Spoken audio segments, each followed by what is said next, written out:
Hello! Ito pong muli si Nanette ng Net Cooking. Ngayong araw na ito ay magluluto po tayo ng chicken tomato. At ito po ang ating mga kakailanganin. Gagamit po tayo dito ng chicken for about 500 grams. Ang gagamitin natin, yung chicken with bones.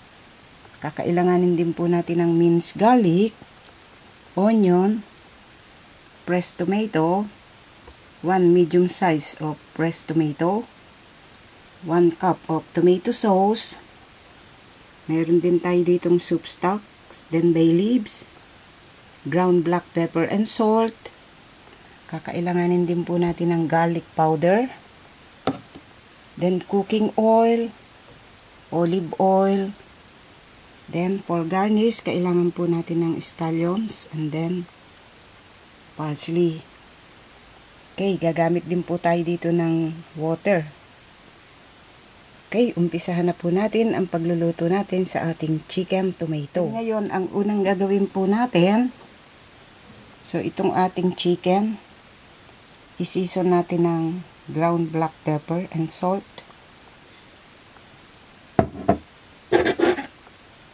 Paghaluin lang po natin mabuti ito.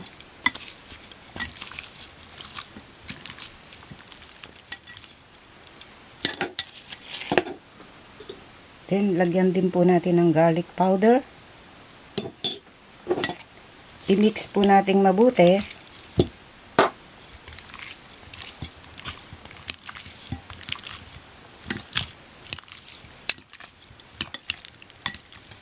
Then, pabayaan po muna natin ng 30 minutes para kumapit na mabuti yung lasa ng black pepper and salt at saka ng garlic powder dito sa chicken. Okay, maghintay po tayo ng 30 minutes. Then ngayon, pagkaraan po ng 30 minutes, meron tayo ditong cooking pan. Lalagyan po natin ng cooking oil.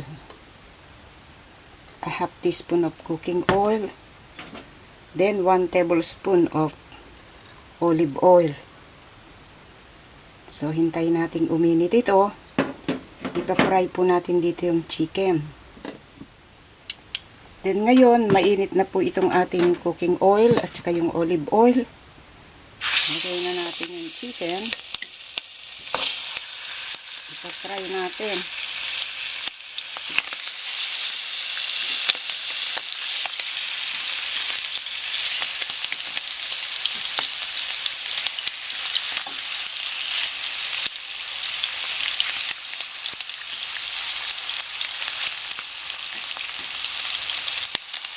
Ipa-fry po natin ito hanggang maging brown siya. Okay, hintayin natin mag-golden brown itong ating chicken.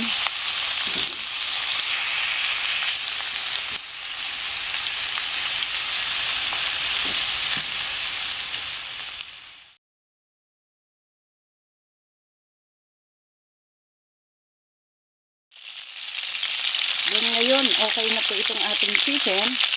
Ang gagawin natin, so alisin muna natin dito.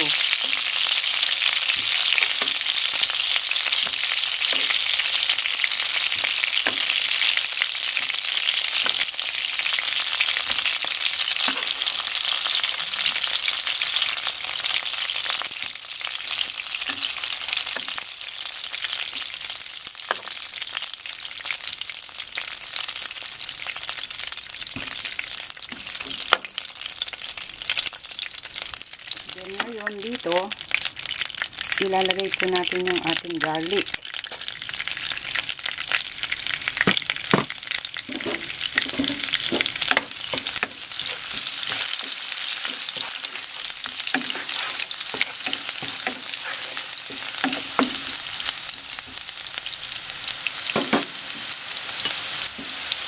Onion.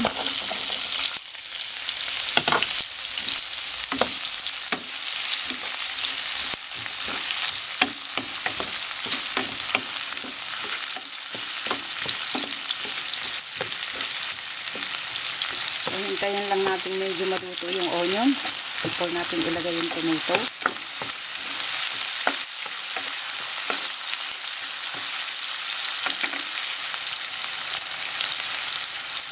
Then tomatoes.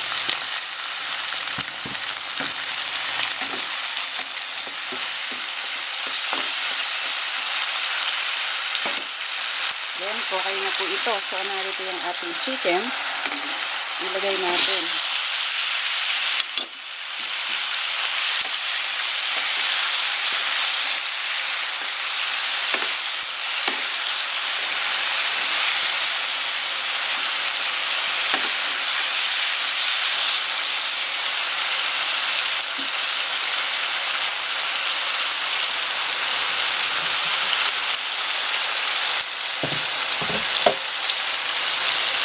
Then, lagyan po natin ng cover.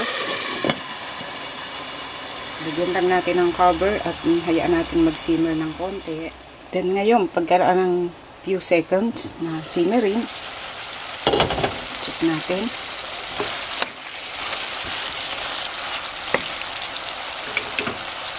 Dito, ilalagay po natin yung ating tomato sauce. Then, konting water. Bay leaf. Then, soup stocks.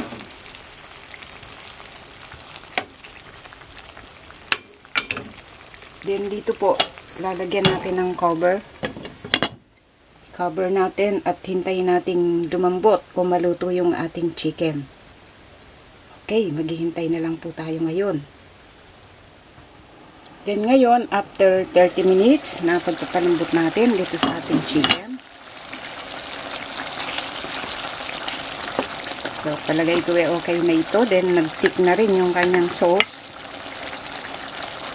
Then, dito po, meron tayo ditong black and green olive. Kaya lang, optional lang ito. Nagkataon lang na meron ako. Kaya, pwede po natin itong lagyan. Okay.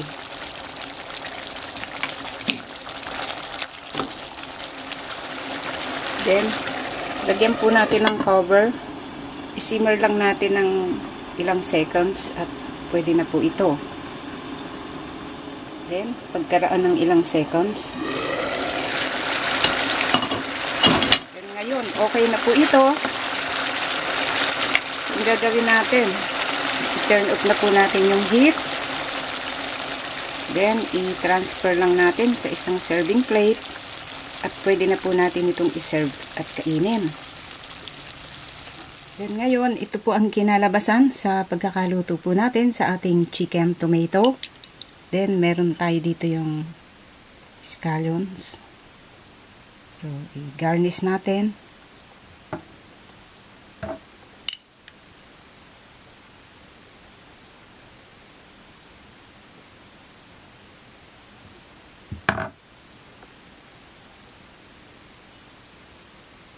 Then parsley. Sana po ay nagustuhan nyo ang pagkakaluto po natin sa reseping ito. Marami pong salamat. Ito pong muli si Nanette ng Net Cooking. Thanks po. Bye!